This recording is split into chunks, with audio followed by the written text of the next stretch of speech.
Hello, so ito yung reading natin for Libra. Ako pala si Madam P at ito yung reading natin para sa mga Libra, Sun, Moon, Rising, Venus, Jupiter, Libra. Okay, let's start your reading. So your main energy is the Three of Pentacles and the Magician. Ayan. By the way ha, huwag kayong kakalimot na mag-comment dyan sa baba. Sobrang ma-appreciate ko yan kahit po heart-heart lang smileys.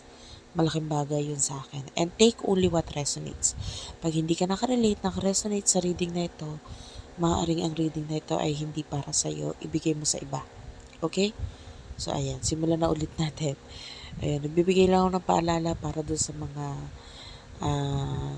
hindi pa nakakaalam, ano. Three of Pentacles at saka the Magician. Okay, your main energy, there's growth for you. And the Magician, gugulatin mo yung iba eh. Parang hindi nila in-expect na ito yung gagawin mo or mangyayari sa'yo. And kahit ikaw sa sarili mo, you don't know that this thing is happening or will happen na. Lalo na may new year na naganap, ano? So, new beginning for you. New opportunities. And may mga bagong opportunity na dadating sa'yo ngayon na magbibigay ng growth para sa'yo. And I feel like you're having fun. Yung iba sa inyo, lalo na kung gusto mo yung ginagawa mo. Ganun naman talaga yon when it comes to money, career. Kailangan mahalin mo muna or mahal or gusto mo muna yung ginagawa mo. Kasi yung kita is additional na lang yun, plus na lang yun eh. 'Di ba? Most importantly, na dapat masaya ka sa kung ano yung tinatrabaho mo. 'Di ba? Para masarap yung feeling na ikaw ay kumikita or may perang dumadating sa'yo.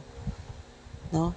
Hindi yung ginagawa mo lang yung trabahong ito or yung career mo na yan tapos at the end of the day pagod ka, hindi ka masaya, you can't wait for sahuran or kung kailan lalabas yung pera mo. Diba? Parang ganun. So, the way I see this for some of you, may growth sa'yo if, lalo na, kung mahal mo yung ginagawa mo, gusto mo yung ginagawa mo, meron kang mga taong gugulatin dahil what I feel like ang nasa passion mo or ang nasa puso mo talaga is mapagsilbihan yung mga tao, no? Ang gusto mo talaga is to make them smile, 'di ba? Hindi mo pa iniisip yung kita or kung ano yung balik sa iyo eh. What I see here is that you are focusing sa kung ano man ang ngiti or saya na idudulot mo sa mga taong ito. Yan yung iba maybe with regards to your business, with regards to career mo, lalo na kung nagsaserve ka ng tao. So, ganon. Yung gusto mo is yung satisfaction ng mga taong ito. And so, nandun na, nakikita natin yung pagmamahal or pagbalik ng saya na ito sa'yo through money, of course. And with regards na sa person nakakonect mo with the Nine of Cups, I'm seeing a person na marami siyang or meron siyang ibang other options when it comes to love. And the Eight of Wands, medyo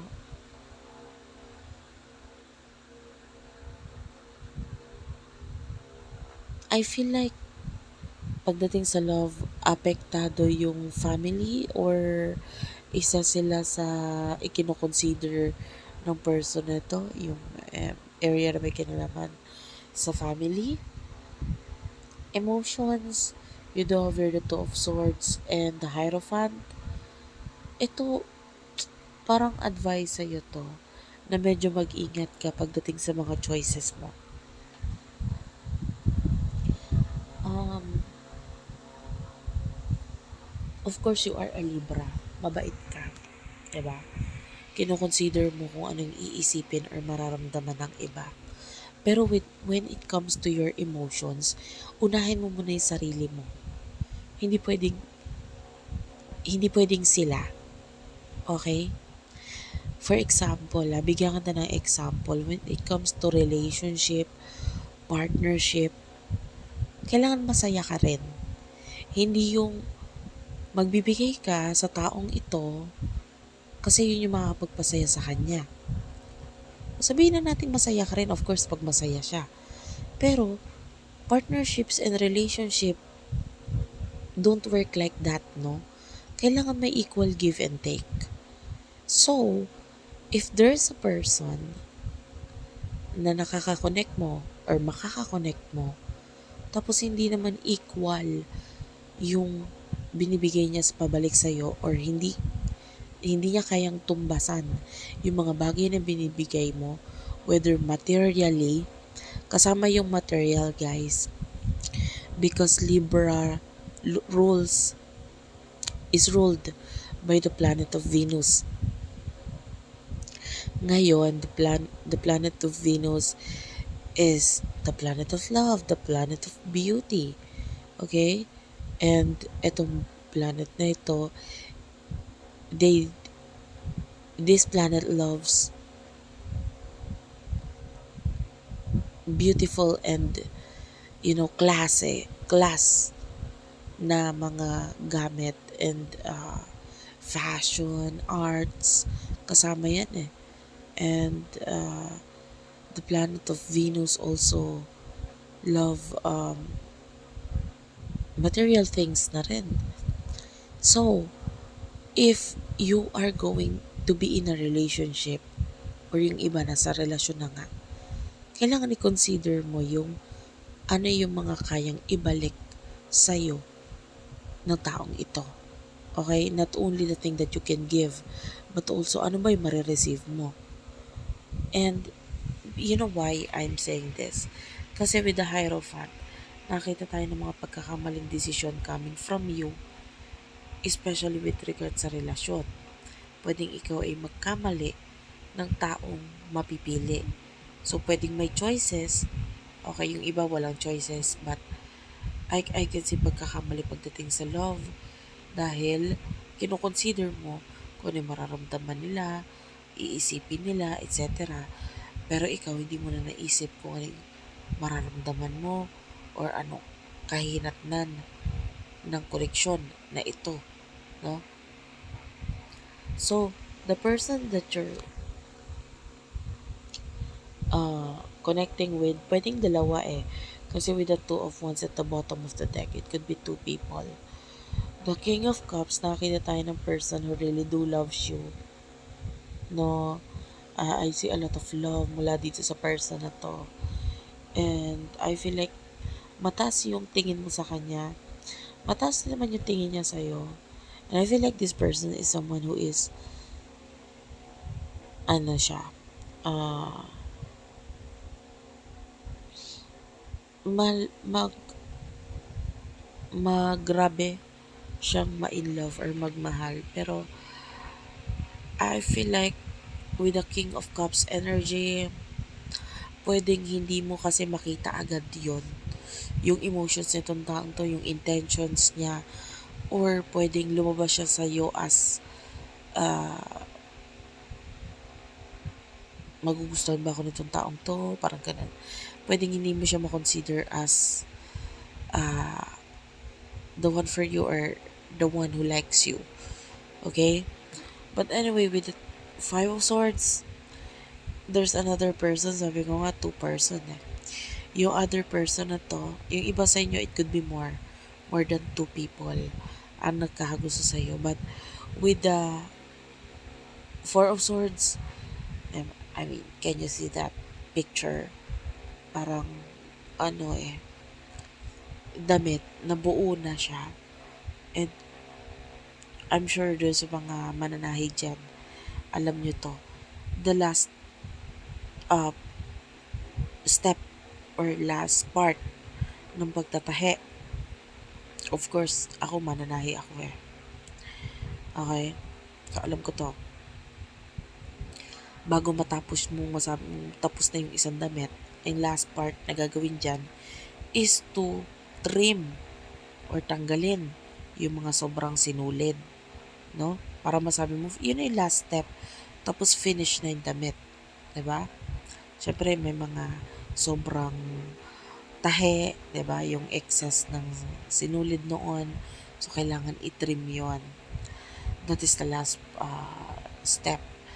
Ngayon, this person, ang nakukuha ko sa kanya, this is a person na somehow makakatulong sa'yo para ah, maiayos mo or maging maganda somehow ang buhay mo or maitulungan ka na mas makilala mo ang sarili mo. Pwedeng a lot of lessons ang matutunan mo dito sa taong to. Pero time will come that you will need to cut off this person kasi tapos na yung um, purpose niya sa buhay mo. Kumbaga sa damit, siya yung sinulid eh. Siya yung, hindi man sinulid, pinakatahi. And you are the dress. Okay? So, ganito, parang ang nakukuha ko ditong message, this other person is someone na tutulungan ka, mahulma ka sa kung ano ka dapat. Pero, you need to cut off this person or time will come na kakailangan mo i-cut off itong taong to because you are already full or whole. 'Di ba? Okay ka na. You are already strong, 'di ba? And marami ka nang kayang papatunayan, etc. The Five of Wands, in the near future, I can see problem or pag-aaway regarding home or people from your home. And you do have your the King of Pentacles and the Four of Cups. There's offer na paparating sa'yo but you're not so sure about it. By the way, yung pag-aaway regarding home is pwede may kinalaman dito sa Five of Pentacles, the Devil, and the Judgment. This is a person who don't know how to manage his or her financial finances. Okay? Hindi niya alam kung paano i-manage ang kanyang finances. And with the Judgment, I can see awakening from this person or ikaw mismo ang magigising, malalaman mo kung ano yung meron dito sa person na to. And by that time, you are going to tell this person kung ano yung mga mali niya, etc. Pero pwedeng ito mag-lead into fighting or hindi maging maganda ang resulta, especially hindi kasi nakikinig itong person na ito na kailangan ng correction, ano.